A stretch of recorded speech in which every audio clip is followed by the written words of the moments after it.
US में यूथा national park को satellite से देखा जाए तो यहाँ ब्लू कलर की कोई अनोखी चीज नजर आ रही है। इस व्यू को थोड़ा और करीब कर लें तो कैनियन के बीचों बीच एक शानदार नजारा देखने को मिलता है। ब्लू, येलो और ग्रीन कलर के टोटल 23 पाउंड्स हैं जो इस जगह की ब्यूटी को बेइंतहा बढ़ा रही हैं। पर इस वीराने में जहां सारे पहाड़ और चट्टानें ब्राउन कलर की हैं, वहां ये खूबसूरत ब्लू पाउंड्स कर क्या रही हैं? क्या ये नासा का कोई सीक्रेट प्रोजेक्ट है या फिर कोई स्विमिंग पूल? असल में इसका जो असल मकसद है वो इससे भी कई ज्यादा फैसिलिटीज है। फहाद टीवी की वीडियोस में एक बार फिर से खुशामदीद। नाजरीन, इन खूबसूरत ब्लू पाउंड्स को समझने के लिए हमें 1500 साल पास्ट में जाना होगा, जहां इंसानों ने पहली बार बोन फायर की मदद से एक यूनिक केमिकल एलिमेंट भेजा था। जी हाँ, वही बोन फायर जिससे हम आग जलाकर खुद को गर्म रखते हैं। तरीका सिंपल है, सिर्फ चंद लकड़ियों को आग लगानी है, लेकिन इस बार आग के लिए नहीं बल्कि पीछे बचने वाली ऐश यानी राख के लिए। ये ऐश हम एक पोट में डालकर इसमें कुछ पानी डालेंगे, क्योंकि ऐश में बहुत से केमिकल कंपाउंड होते हैं, लेकिन कुछ पानी में डिसॉल्व होकर इसका कलर कुछ ऐसा बना देते हैं। अब हम इस पानी को फिल्टर करके इसको धूप में सूखने के लिए रख देंगे। जब पानी एवेपोरेट हो जाएगा तो पीछे कुछ इस तरह के क्रिस्टल्स बच जाएंगे, और ये वो केमिकल एलिमेंट हैं जो इंसान कई सदियों से इस्तेमाल करते आ रहे हैं। और क्योंकि ये एक पोट और ऐश की मदद से बनाए गए हैं, इसी वजह से इनका नाम पोट ऐश रखा गया है। पहले लोग पोट ऐश को इस्तेमाल करके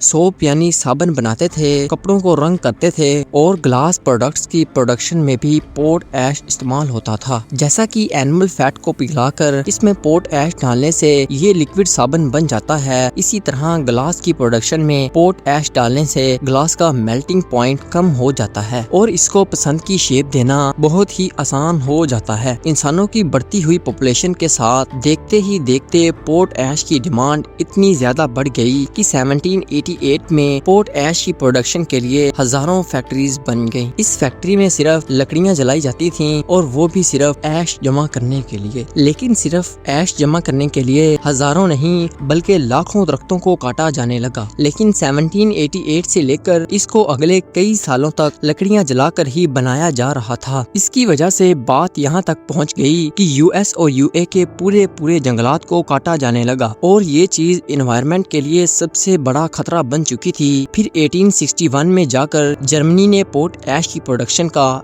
एक और नया तरीका ढूंढ निकाला। वो कहीं और नहीं बल्कि एक खास किस्म के पत्थर के अंदर था, और ये पत्थर जर्मनी के पास बहुत ज्यादा थे। जर्मनी की ये नई खोज बहुत ही फायदेमंद हुई, और इसी वजह से पोट ऐश की प्रोडक्शन न सिर्फ सस्ती पड़ती थी बल्कि इससे दरख्तों की भी बचत हो गई। अब उनके पास इतना ज्यादा पोट ऐश था कि उन्होंने उसे इधर उधर फेंकना शुरू कर दिया, जिससे इसके नए फायदे निकल कर सामने आ गए। पोट ऐश को जमीन में फेंकने से ये नोटिस किया गया कि फसल की ग्रोथ बहुत जल्दी हो रही है, और वो भी कम पानी देने से। कुछ ही सालों में जर्मनी पोट ऐश का नंबर 1 एक्सपोर्टर बन गया। 1901 में यानी वर्ल्ड वार से सिर्फ 4 साल पहले पूरी दुनिया जर्मनी के पोट ऐश पर डिपेंड हो चुकी थी, और फिर जर्मनी ने अपना पहला वार पोट ऐश की एक्सपोर्ट बंद करके किया। जर्मनी के इस हमले का सबसे बड़ा नुकसान अमेरिका को हुआ। यही वो वक्त था जब यूएस कांग्रेस ने अमेरिका में ही पोट ऐश के डोमेस्टिक सोर्स ढूंढने के लिए फंड्स एलोकेट किए, जिसमें एक लोकेशन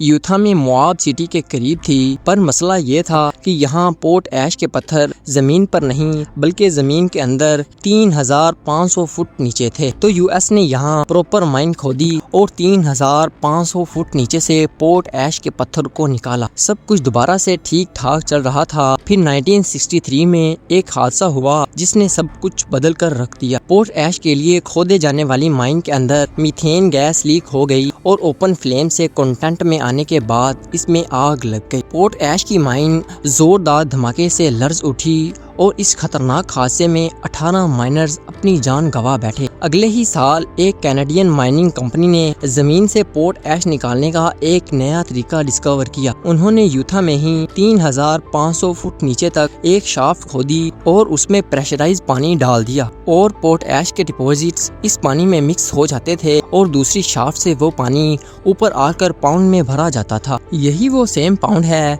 जिसको आज हम मुख्तलिफ कलर्स में देख सकते हैं। अगर आप सोच रहे हैं कि इसका ब्लू कलर इसमें मौजूद पोर्ट ऐश की मदद से है तो आप गलत हैं। पानी का कलर ब्लू करने के लिए इसमें कॉपर सल्फेट मिलाया जाता है ताकि खड़े खड़े पानी में बैक्टीरिया की ग्रोथ भी ना हो और क्योंकि ब्लू कलर सनलाइट को ज्यादा अट्रैक्ट करता है जिससे एवेपोरेशन भी तेज हो जाती है। सूरज की गर्माइश पानी को एवेपोरेट करती है और पीछे बचती है प्योर पोर्ट ऐश। यूथा के इस एरिया में टोटल 23 पाउंड्स हैं जो कि 400 एकड़ तक फैले हुए हैं। एक पाउंड को एवेपोरेट होने में करीब 6 से 8 महीने लगते हैं। जैसे जैसे पानी कम होता जाता है जिससे पानी ब्लू से ग्रीन और ग्रीन से येलो हो जाता है और पीछे बचती है प्योर पोर्ट ऐश जिसे बाद में ट्रक में डालकर भेज दिया जाता है। पोर्ट ऐश को इंसान सदियों से अपने इस्तेमाल में ला रहे हैं और ये अर्निंग का भी एक मेजर सोर्स है और यही लोकेशन यूएस को हर दफा 660 बिलियन डॉलर्स कमा कर देती है। उम्मीद है कि फहद टीवी की ये वीडियो भी आपको पसंद आई होगी,